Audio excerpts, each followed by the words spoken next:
Vatican में जाता है, वहां से फिर मालदीव, नेपाल, श्रीलंका, पाकिस्तान, इंडिया, जो डेवलप कंट्रीज हैं उनको वो पैसा देते हैं। और जो अभी मैं आपको माल्टा की मिसाल देना चाहता हूँ कि माल्टा की जो कांग्रेगेशन है, वहाँ के जो लोग हैं, पैरिश जो है, चर्च जो है, कैथोलिक चर्च, वो आपको पता है कि बहुत रिच चर्च है, और वो वेटिकन से नहीं लेते बल्कि वो वेटिकन को देते हैं। You'll be surprised. So these are the facts. तो जो गरीब कलीसियाएं हैं उनकी हमें मदद करनी चाहिए, उन पासवानों की मदद करनी चाहिए ताकि वो आजादी के साथ काम कर सकें।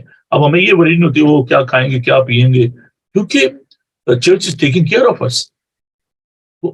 अजीजों, मैं जो हमारे चर्च लीडर्स हैं, चाहे वो बिशप हैं, चाहे वो मॉडरेटर हैं, प्रेसिडेंट हैं, जो भी उनकी टाइटल है, मैं उनसे रिक्वेस्ट करना चाहता हूँ कि काइंडली आप इसके बारे में सोचें, और सेमिनरीज के जो प्रिंसिपल्स हैं, जो अदारे हैं, उनसे मैं रिक्वेस्ट करना चाहता हूँ कि आप, जो मैंने अपने तजर्बे की बुनियाद पर देखा है कि जब आप इस बारे में आप एक्सपर्ट नहीं होंगे तो आपके लिए मुश्किल हो जाएगा चर्च को कैरी ऑन करना, मिनिस्ट्री को कैरी ऑन करना।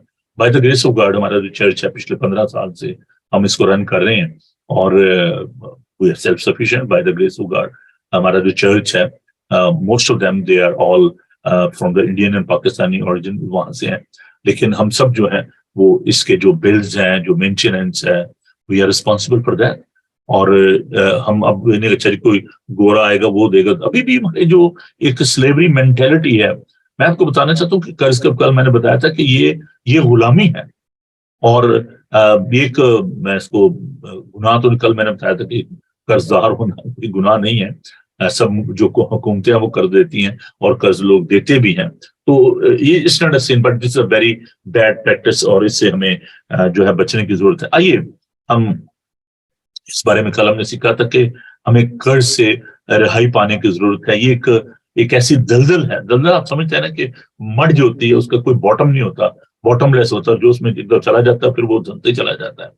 तो ये एक ऐसी दलदल है, अगर आप इसमें कर्ज की लानत में, मैंने लफ्ज लानत इसलिए इस्तेमाल किया है, उसको मेटाफोरिकली आप लें, और इसका मतलब ये है कि ये एक ऐसा फंदा है जिसको आप कह लें कि अगर आप इसमें फंस जाते हो तो बड़ा मुश्किल हो जाता है।